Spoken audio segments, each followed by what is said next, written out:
Break के बाद स्वागत है आप सभी का मंडी.com में। भारत में खेती की तारीफ करता हर कोई मिल जाएगा और खेती किसानी की दुर्दशा पर रोता भी, लेकिन किसानी को रोजगार के तौर पर देखने वाले लोग मुश्किल से ही मिलेंगे। सबको लगता है कि किसानी करके संपन्न नहीं हुआ जा सकता, जबकि देश में ढेर सारी ऐसी कहानियां हैं जिसे देख सुनकर आपको भी किसान बनने की प्रेरणा मिल सकेगी। मंडी.com में हमारे संवाददाता भुवन भास्कर इस बार बिहार के पूर्णिया से ऐसी ही एक कहानी लेकर आ रहे हैं, जहां मक्के की खेती ने कई जिलों के हालात बदल दिए हैं। दिल्ली और मुंबई जैसे मेट्रो शहरों में नाश्ते के टेबल पर बैठकर सुबह सुबह जब आप किसी बड़ी कंपनी के पैकेट से कॉर्नफ्लेक्स के दाने निकालते हैं तो शायद आपने सोचा नहीं होगा कि वो मकई का दाना गुलाब बाग की इसी मंडी से जाता है। यही वो मकई का दाना है जो यहाँ सूखता है और उसके बाद प्रोसेसिंग के कई चरणों को पार करते हुए आपके टेबल पर पहुंचता है। पूर्णिया जिले की इस मंडी की अहमियत केवल इसी बात से समझी जा सकती है कि देश में रबी के दौरान पैदा होने वाला सारा मक्का किसी न किसी रूप में इसी मंडी के दरवाजे देश भर के बाजारों में पहुंचता है और इस मंडी के दरवाजे पर साल के कम से कम 2 महीने देश की नामी कंपनियां केलॉग्स, मॉन्सेंटो, बजाज एग्रोवेट, सुगना सीड्स कतार लगाए खड़ी रहती हैं।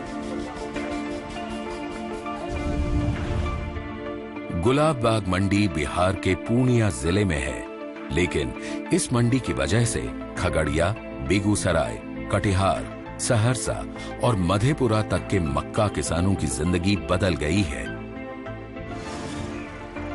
इस मंडी में बेहतर भाव की वजह से यहाँ के किसानों की खरीदने की ताकत ऐसी बढ़ गई है कि इस छोटे से ब्लॉक में शहरी कारें बेचने वाली कंपनियों और भारी भरकम एसयूवी बेचने वाली कंपनियों के शोरूम दिख जाते हैं। पूरे इलाके में विकास की ऐसी बयार बह रही है जिसका फायदा हर किसी को मिल रहा है। आज की डेट में 2015 तक में आई थिंक सो कि 50+ होटल्स हो चुके हैं पूर्णिया में और उतना ही रूम भी कम पड़ जाता है और गेस्ट का ऑक्यूपेंसी भी ज़्यादा रहता है। गुलाब बाग सिर्फ एक मंडी नहीं है, गुलाब बाग है आधुनिक तकनीक की सफलता की कहानी। गुलाब बाग है खेती के जरिए भारत के सपनों के इंडिया ड्रीम्स के साथ जुड़ने की कहानी। गुलाब बाग करीब 250 करोड़ रुपए के बीज का बाजार है, वो बाजार जहां से ज्यादातर बहुराष्ट्रीय कंपनियां 25 लाख पैकेट हाइब्रिड मक्का खरीद कर ले जाती हैं। पीक सीजन में ये मंडी रोज करीब 1 लाख टन से ज्यादा मक्के के कारोबार का गवाह बनती है। इतने बड़े कारोबार के लिए ढेर सारे गोदामों की जरूरत है। पिछले करीब 3 साल में गोदामों की संख्या 10 गुना तक बढ़ गई है। वैसे तो ये मंडी 70 के दशक से ही यहाँ की अर्थव्यवस्था का केंद्र रही है, लेकिन भाव को लेकर यहाँ का किसान हमेशा असमंजस में रहता था।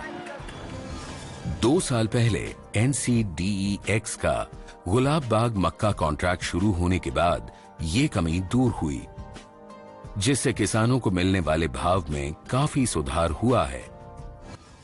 पहले मकई 800-700 बिकता था, सड़ जाता था मकई, कच्चा हो जाता था। अभी तो बहुत अच्छा, अभी 1100 1150 बिक रहा है मकई। किसानों के हाथ में पैसा बढ़ने का सीधा असर बाजार पर नजर आने लगा है।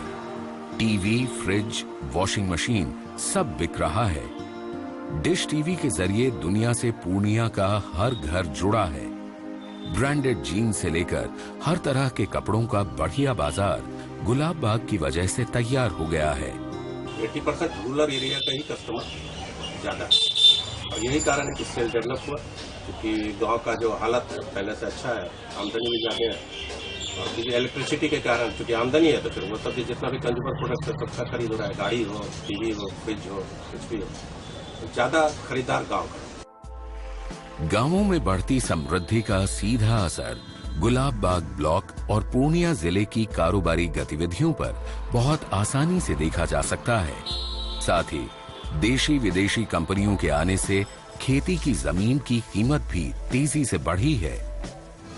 6 साल पहले खेती की जमीन की लीज लागत करीब 5 से 6 हजार रुपए प्रति एकड़ सालाना थी। लेकिन आज वही खेती की जमीन साल भर के लिए लीज पर लेनी हो तो उसके लिए 17 से 18 हजार रुपए प्रति एकड़ देना होता है। गांवों में किसानों को उनकी उपज का अच्छा भाव मिल रहा है तो स्वाभाविक है कि शहर में घर और जमीन खरीदने के सपने हकीकत बन रहे हैं। यहाँ पे गुलाबबाग मार्केट के अलावे पूर्णिया शहर का सारा जमीन लगभग जो पहले हम लोग जमीन की खरीद बिक्री किया करते थे और टुकड़े करके बेचा करते थे, उसमें पहले की अपेक्षा में कम से कम 20 गुना बढ़ हुई है। पूर्णिया की दुकानों में 100 रुपए में 80 रुपए का कारोबार अगर किसान की कमाई की वजह से है तो किसान के बच्चे उन स्कूलों में पढ़ने जा रहे हैं जहां पहले सिर्फ बड़े लोगों के बच्चे पढ़ते थे। विद्या विहार यहाँ का रेजिडेंशियल स्कूल है और स्कूल के निदेशक बता रहे हैं कि कैसे किसानों के बच्चों की पढ़ाई की दुनिया बदल रही है। आजकल मैं देख रहा हूँ काफी फार्मर्स के बच्चे और कॉन्ट्रैक्टर्स उसी लेवल के बच्चे इधर ज़्यादा आने लगे हैं, इसलिए कि यहाँ का फीस वगैरह जो है साधारण स्कूल से अधिक है, इसलिए ये रेजिडेंशियल स्कूल है। तब भी जो भी हम लोग का फीस स्ट्रक्चर और खर्चा जो है ये सब देने के लिए हम लोग को कभी कोई प्रॉब्लम नजर नहीं है। मुंबई दिल्ली में हर किसी को यही लगता है कि बिहार का नौजवान पूरी रफ्तार से बस अपनी जमीन छोड़कर भागने में ही लगा है। लेकिन करण और कन्हैया की जुबानी सुनने के बाद मुंबई दिल्ली के लोगों की धारणा बदल जाएगी। बाहर 2005 में हम एक बार गए थे और बाहर जाकर देखे कि जो हमारी सैलरी थी 4,500 रुपये मिल रहे थे हमें दिल्ली में, खा पी कर बराबर, कुछ नहीं बच रहा था। 6 महीने रह के हम वापस आए, फिर खेती में लगे। फिर 2009 में जब ये कंपनियां सब आई, एक कंपनी से सर अभी सोच लीजिए कि 10 लड़के को ही ले रहे हैं तो 10 लड़के का वो जॉब सेटल हो गया। उसके बाद एक कंपनी में वेयर हाउस में लेबर कम से कम 30 से 40 लेबर होता है। 30-40 लेबर का परिवार मेंटेन हो रहा है, तो बेरोजगारी तो सर ऐसे ही कम हो रहा है कंपनियों के आने से। मेरे पास ही सर खुद का एक ब्लैक एंड वाइट टीवी तक नहीं था और पिछले 1 साल में अपना बजट करके एक कलर टीवी ली है।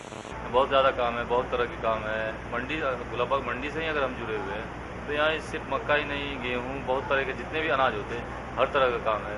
बहुत सारा काम है जो कि मेरे से जुड़े हुए जितने आदमी, अगर कोई चाहते हैं कि हम जॉब करें, बाहर जाना चाहते हैं, हम उसको यही सलाह देते हैं कि आप ना जॉब करें ना कहीं बाहर जाएँ, आप यहीं पर बिजनेस करें। अगर आप बिजनेस करने में सक्षम नहीं है तो आप जॉब कीजिए, यहीं पे जॉब कीजिए, आपको यहाँ से ऐसे सीख मिलेगी जैसे कि हम पहले जॉब करते थे यहीं पे, यहाँ से जॉब करके हम सीखे, उसके बाद हम अपना बिजनेस किए। और यही इस कहानी का क्लाइमैक्स भी है। ये विकास का नया मॉडल है। ये मॉडल खेती को कारोबार के तौर पर स्थापित करता है, किसान को बेहतर कारोबारी, और यही मॉडल है जो देश की तरक्की में खेती को महत्वपूर्ण भूमिका दिला सकता है।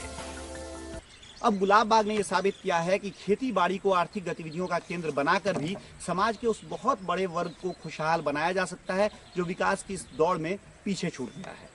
शर्त केवल ये है कि देश के अन्नदाता के उत्पादों की कीमत पारदर्शिता और ईमानदारी से तय होनी चाहिए और उसे एक राष्ट्रीय बाजार मुहैया कराया जाना चाहिए। गुलाबबाग से डीडी किसान के लिए भुवन भास्कर।